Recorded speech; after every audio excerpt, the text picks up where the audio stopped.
We're going to talk about binomial expansion and powers of binomials, and this is state standard number 20. Students need to know the binomial theorem and be able to use it to expand binomial expressions that are raised to positive integer powers. So that's our objective, to expand powers of binomials. So we're going to look for patterns when we take a plus b, that binomial, raised to the nth power. So let's begin by looking for patterns. Let me first remind you that if you have a binomial squared, you get a trinomial. It's very important that we try to get this straight. But let's look. Anything to the 0 power is 1. A plus b to the first power is just 1a to the first plus 1b to the first. A plus b to the second power, remember that binomial squared is a trinomial. We spent a lot of time in our chapter on foiling and factoring, so that's 1a squared plus 2ab plus 1b squared. So we spent some time looking at that. Then a plus b to the third power, if we were to multiply that times itself 3 times, we would get 1a to the third plus 3a squared b plus 3ab squared plus 1b cubed. A plus b to the fourth power would be 1a to the fourth plus 4a cubed b plus 6a squared b squared plus 4ab cubed plus b to the fourth. And if we did a plus b to the fifth power, we would have 1a to the fifth plus 5a to the fourth b plus 10a cubed b squared plus 10a squared b cubed plus 5ab to the fourth plus b to the fifth. So let's look at some observations. First of all, the coefficients that I wrote in red here, you can find from Pascal's triangle below. So let's look at that Pascal's triangle. Pascal's triangle says start with a triangle of 1s. And then each row start with a 1. Add the two numbers in the row above it, so 1 plus 1 is 2. And then when you run out of numbers to add, end with a 1. Next row would start with a 1. 1 plus 2 is 3. 2 plus 1 is 3. End with a 1.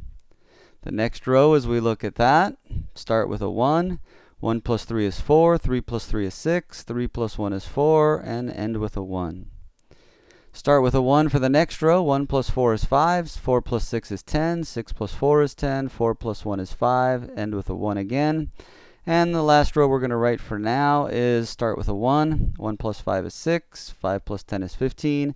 10 plus 10 is 20. 10 plus 5 is 15. 5 plus 1 is 6. End with a 1.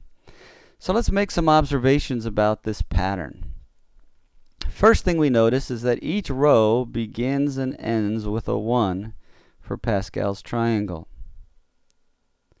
Second thing, the second number in each row is the same as the power of the binomial before it was expanded. The second number in each row. So that means this row of coefficients would come from a plus b to the second power. This would be from a plus b to the first power. Since there's nothing there, a plus b to the 0 power. So 0 power, first power, second power. This would be the coefficients from a plus b to the third power, the row of coefficients from a plus b to the fourth power, and the row of coefficients from a plus b to the fifth power, and then the row of coefficients from a plus b to the sixth power.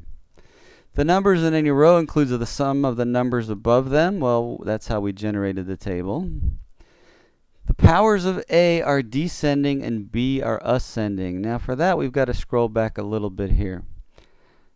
A is descending. A to the fifth, A to the fourth, A to the third, A to the second, A to the first, A to the 0 power. B is ascending. B to the 0 power, B to the first power, B to the second power, B to the third power, B to the fourth power, B to the fifth power. That's our observation. Next observation, the degree of every term is the same as the power of the binomial. Well, let's look at that. What's the degree? Well, this term it's 5. This term it's 4 plus 1 or 5. This term it's 3 plus 2 or 5. Remember when we learned to find the degree of each term of a polynomial way back in the beginning of the year? 2 plus 3 is 5. 1 plus 4 is 5. And that's 5. So this is a plus b to the fifth power. Every term in this expansion of that binomial is 5. In other words, the sum of the exponents of each term is going to give me 5. Let's look at some other observations. The expanded binomial has one more term than the power it has. So let's look at that. 0 power, 1 term. First power, 2 terms. Second power, 3 terms. Remember, a binomial squared is a trinomial. A plus b to the third power has 4 terms in it. A plus b to the fourth power has 5 terms in it. A plus b to the fifth power has 6 terms in it. All right? And the coefficients for any row are symmetric. 1, 6, 15, 20. And then the reverse, 15, 6, 1. So 1 and 1, 6 and 6, 15 and 15. That's if it's an odd number row, it's going to have a different number in the middle. Even number of numbers, 1, 5, 10, 10, 5, 1. They're symmetric. There are some observations about that. So our job now is to take these observations and formulas, put them to use, and figure out what a plus b to the 6th power is, expanding it without writing a plus b times itself 6 times. Now the coefficients are found right here. The second term is 6. That's a plus b to the 6th power. There should be 7 terms, which there are 7 coefficients. Start with 1, end with 1. They're symmetric, 1, 6, 15, and the end 1, 6, 15. Now powers of a are going to be descending, and everything's going to start out with 6. A to the 6th, a to the 5th, a to the 4th, a to the 3rd, a to the 2nd, a to the 1st, a to the 0 power. Powers of b will be ascending, b to the 0, b to the 1st, b to the 2nd, b to the 3rd, b to the 4th, b to the 5th, b to the 6th. Put some addition signs there. And then what we've got, just so we know, we can check to make sure that's degree 6. 5 plus 1 is 6, 4 plus 2 is 6, 3 plus 3 is 6, 2 plus 4 is 6, 1 plus 5 is 6, and 6. The degree of each term is 6. So there's the binomial expansion of a plus b to the 6th power. What if it's not always a plus b? What about x minus 2y to the 7th power? Well, my suggestion is we start with a plus b to the 7th power for now.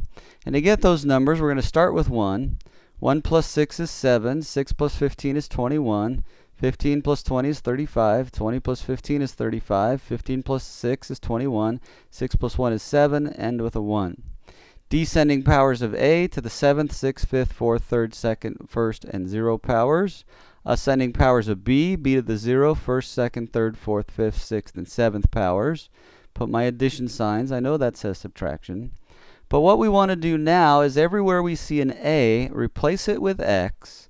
Everywhere we see b, we want to replace it with negative 2y. That's how we get the sign. Want to replace it with negative 2y. So all we do in that case is substitution.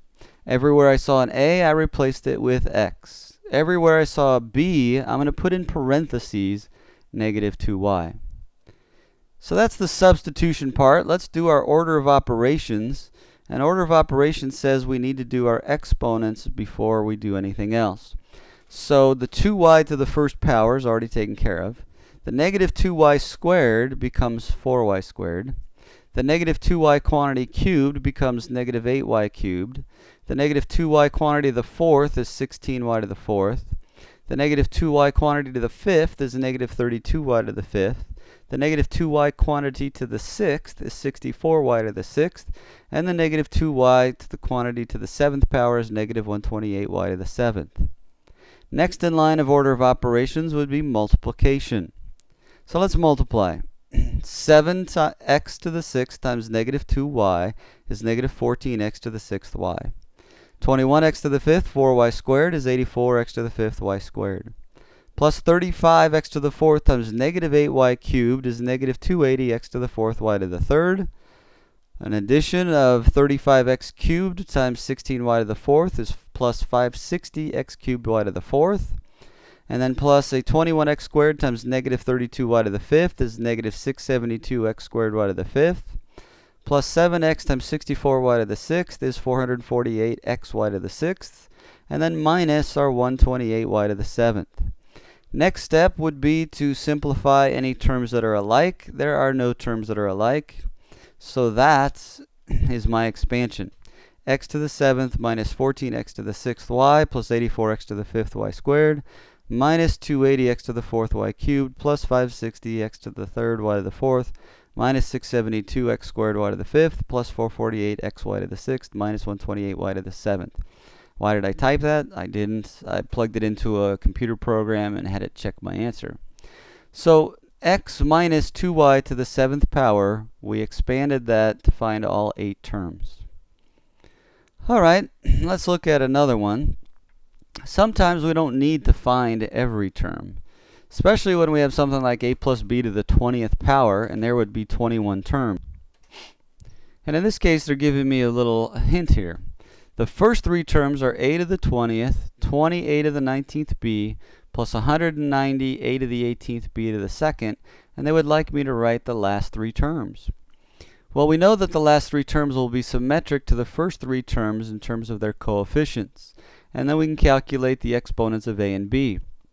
So if this starts 120, 190, the last 3 terms are going to have coefficients of 190, 20, and then 1.